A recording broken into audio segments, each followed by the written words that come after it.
Lagi bersama saya John, Still in the House. Kali ini saya akan merangkum sebuah film berjudul Taxi Driver tahun 1976, disutradarai oleh Martin Scorsese dan dibintangi oleh bintang-bintang ternama seperti Robert De Niro dan Jodie Foster. Film ini akan sangat keren dan worth it sekali untuk ditonton. Jadi langsung saja pasang handsfree, simetriskan posisi bahan kencangkan jalan dalam, selamat menonton dan...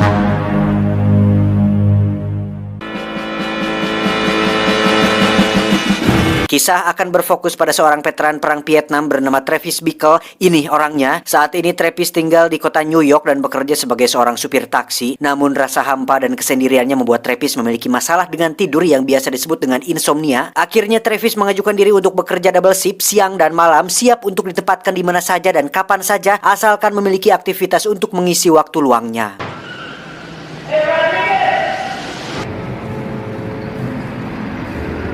I'm working long hours now.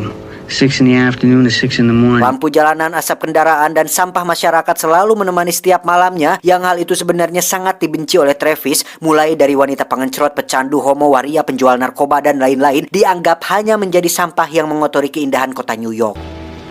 All the animals come out at night. I go all over. I take people to the Bronx. When I return the cab to the garage, I have to clean the cum off the back seat. Bekerja di malam hari membuat Travis seringkali mengalami kejadian yang tak terduga. Salah satunya ketika gerombolan kulit hitam melempari mobilnya secara tidak puguh-puguh. Namun Travis tidak memperdulikan hal itu. Bekerja selama 20 jam per hari ternyata tetap tidak bisa membuat Travis tidur nyenyak, sehingga dirinya pergi ke sebuah bioskop yang memutar film 18 tahun ke atas yang memang biasa dia kunjungi sebelumnya. Yang bioskop seperti itu adalah suatu hal yang lumrah untuk kalangan menengah ke bawah pada masa itu. 12 hours of work and I still can't sleep. Suatu hari ketika sedang narik, Travis pun melihat seorang wanita cantik yang membuatnya langsung jatuh cinta pada pandangan pertama. Wanita itu pun masuk ke sebuah kantor tim sukses Charles Palantin, seorang pejabat yang kebetulan sedang mencalonkan dirinya untuk menjadi wakil presiden pada pemilu mendatang. Touch her. Wanita ini bernama Betsy, seorang karyawati yang tergabung dalam tim humas kampanye yang bertugas untuk membuat slogan-slogan yang berkaitan dengan program Charles Palantine. Keesokan harinya, Travis dengan pakaian rapinya pun nekat memasuki kantor tempat Betsy bekerja, mengaku ingin menjadi sukarelawan untuk mendukung Charles Palantine sebagai presiden, berharap hal ini bisa membuatnya menjadi dekat dengan Betsy. Great. I'll take you right over here. So I'd rather volunteer if you don't mind. Dengan belak-belakan, Travis pun mengatakan bahwa Betsy adalah wanita cantik yang pernah ditemuinya seumur hidup, sehingga Betsy langsung tersipu malu dan mau diajak untuk nonton bareng oleh Travis. Dan alangkah polosnya Travis ketika Betsy diajak nonton film di bioskop yang biasa dia datangi, yakni bioskop yang menayangkan film 18 tahun ke atas. Ketika film diputar, awalnya semua nampak normal-normal saja, ada drama antagonis dan protagonis, tetapi ketika durasi sudah mulai memasuki adegan reproduksi, Betsy pun mulai merasa tidak nyaman ketika adegan tersebut mendominasi durasi film, bahkan lebih lama ketimbang adegan dramanya, yang alhasil Betsy pun segera keluar dari bioskop dengan raut wajah yang penuh kekehelan atau kekesalan. Why? I don't know why I came in here. I don't like these movies. Travis sempat memberi pengertian bahwa film ini biasa-biasa saja baginya, yang memang sering ditonton oleh pasangan yang sedang bobogohan, tetapi karena Betsy berasal dari strata sosial yang berbeda, pemahamannya pun jelas berbeda, yang membuat Betsy pergi meninggalkan Travis saat itu juga. This movie, I don't know much about movies, but if I Is the only kind of movie you go to? can I call you? Jesus Christ, I got... Sejak malam itu, Travis pun berkali-kali mencoba untuk menghubungi Betsy yang pastinya sudah ilfeel dan geleh dengannya, sehingga Travis akhirnya nekat mendatangi kantor tempat Betsy bekerja, berteriak dengan nada tinggi dan amek-amekan lah kata-kata makian, mencoba melampiaskan kekecewaannya terhadap Betsy yang dianggapnya hanya memberikan harapan palsu tanpa menjelaskan apa-apa. Singkat cerita, malam pun poek. Ketika Travis sedang narik, dia pun mendapat customer, seorang gadis muda di bawah umur bernama Iris. Ini parasnya, dia berteriak meminta untuk diselamatkan, tetapi tak lama muncullah seorang pria yang menariknya keluar, yang karena tidak tahu apa masalahnya, Travis pun memutuskan untuk tidak berbuat apa-apa.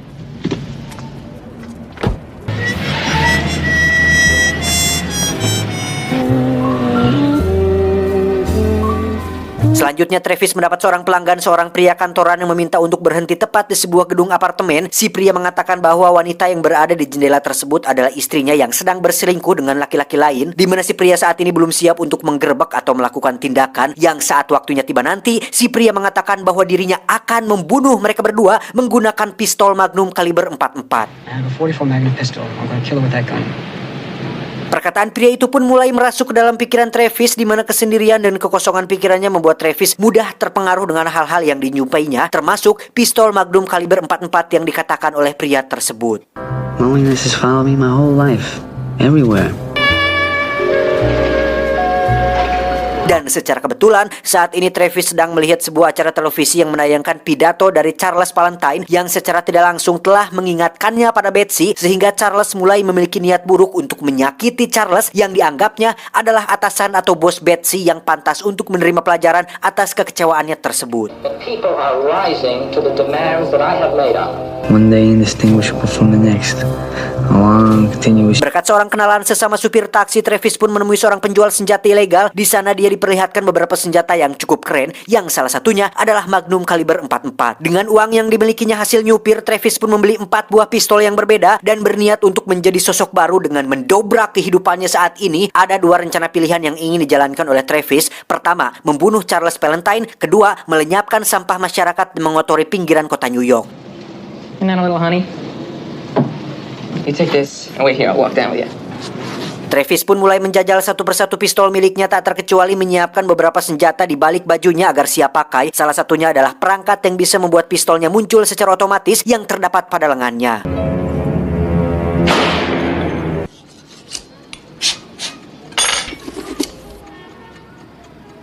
Tak hanya itu, Travis dengan sosok baru ini pun mulai rajin berolahraga dan mengurangi makanan-makanan tidak sehat, di mana hal ini adalah bentuk perubahannya secara drastis untuk mendobrak batas dan dirinya sendiri yang berbeda dari sebelumnya. From now on, it'll be total organization. Every muscle must be tight.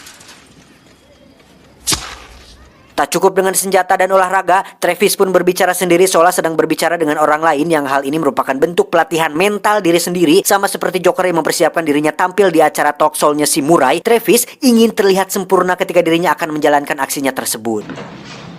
You talking to me? Here is... Well, then who the hell else are you talking? You talking to me? Suatu hari ketika diadakan kampanye terbuka, Travis pun hadir untuk menjalankan aksinya membunuh Charles Valentine. Namun karena banyak sekali penjagaan yang tentu saja tidak akan bisa semudah itu membunuh seorang pejabat negara, Travis pun memilih untuk pergi dan gagal menjalankan aksinya pada hari itu. Where do you think you're supposed to get more than back at the headquarters? Malam harinya ketika Travis sedang berada di swalayan, terjadi sesuatu yang mengejutkan ketika seorang penjahat sedang mencoba merampok uang yang ada di kasir, di mana Travis yang kini selalu membawa pistolnya kemana-mana pun langsung menembak penjahat tersebut dan segera disuruh pergi oleh si kasir yang berterima kasih atas bantuannya tersebut. No, man, I'll take care of it. Go ahead.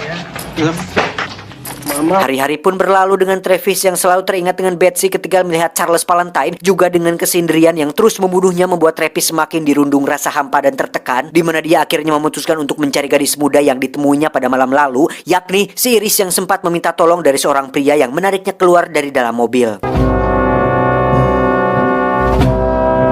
Ternyata Iris adalah seorang wanita pengencirit yang bekerja kepada seorang mucikari bernama Sporty. Ini bebenguknya, setelah tidak berhasil membunuh Charles, Travis akhirnya beralih ke tujuan keduanya, yakni melenyapkan sampah-sampah masyarakat yang ada di kota New York, dimulai dengan membantu Iris keluar dari lingkaran hitam alias dunia prostitusi yang digelutinya selama ini. $15, 15 minutes, $25 half an hour.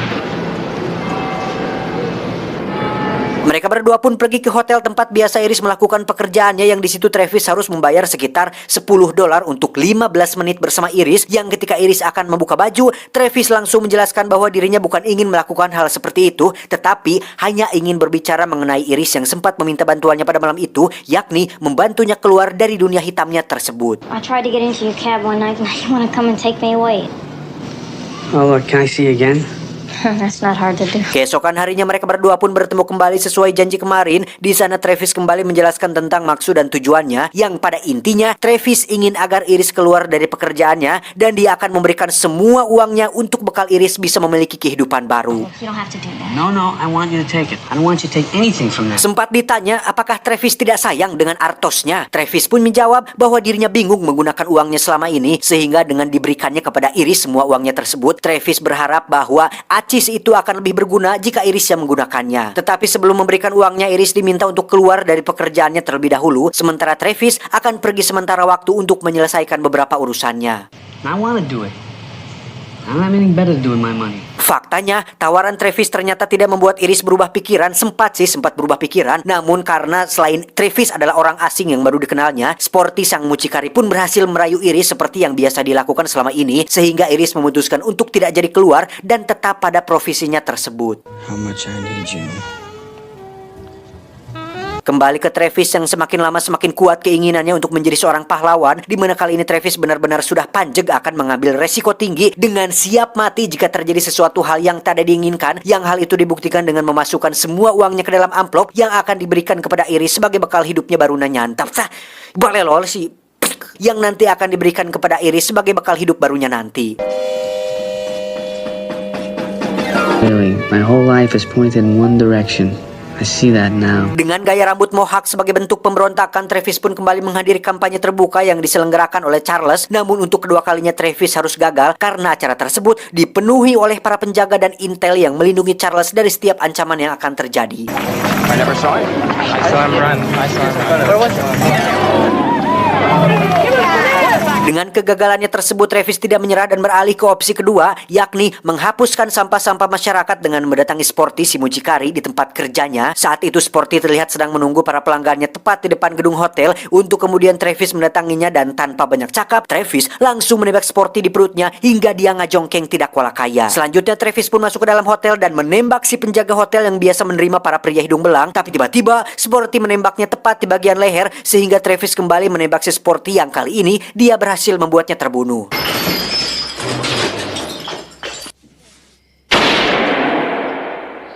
Tak cukup sampai situ, ketika Travis akan masuk ke kamar Iris, muncullah seorang pelanggan yang merupakan anggota gangster. Lantas ditembaklah Travis di bagian yang cukup vital. Namun dengan pistol bervariatif yang dibawanya, Travis berhasil membunuh anggota gangster tersebut, masuk ke dalam kamar Iris dan duduk dengan banjir darah sebelum akhirnya polisi datang dan mengamankan tempat tersebut.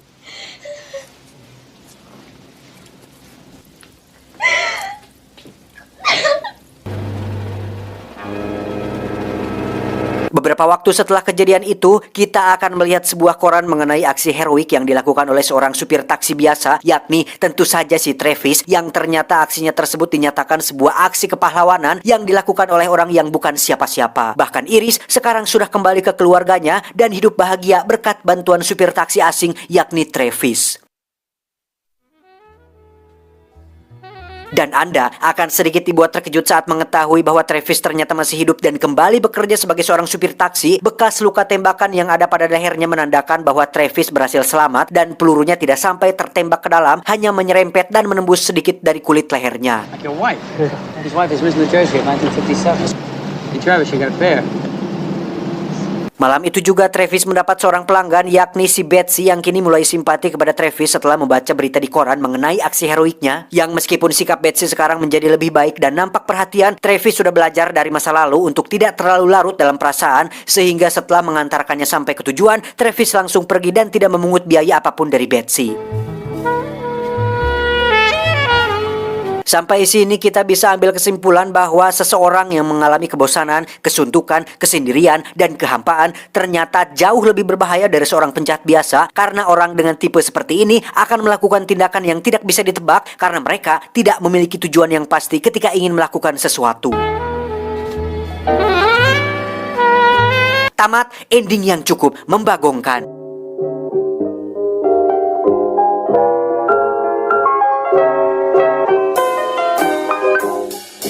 Terlepas dari aksi Travis yang brutal akibat dari kesendiriannya, sebenarnya menjadi seorang penyendiri bukanlah sesuatu yang buruk dan negatif, karena terkadang Anda tidak akan menemukan teman yang begitu ramah kecuali diri sendiri ketika sedang menyendiri. Sehingga pesan yang bisa kita ambil dari film ini adalah jalani hidup Anda seperti yang Anda inginkan, bukan seperti cara masyarakat memberitahu Anda. Saya John, mewakili direksi yang bertugas mengucapkan terima kasih dan sampai jumpa di video selanjutnya. Adios, kencing batu.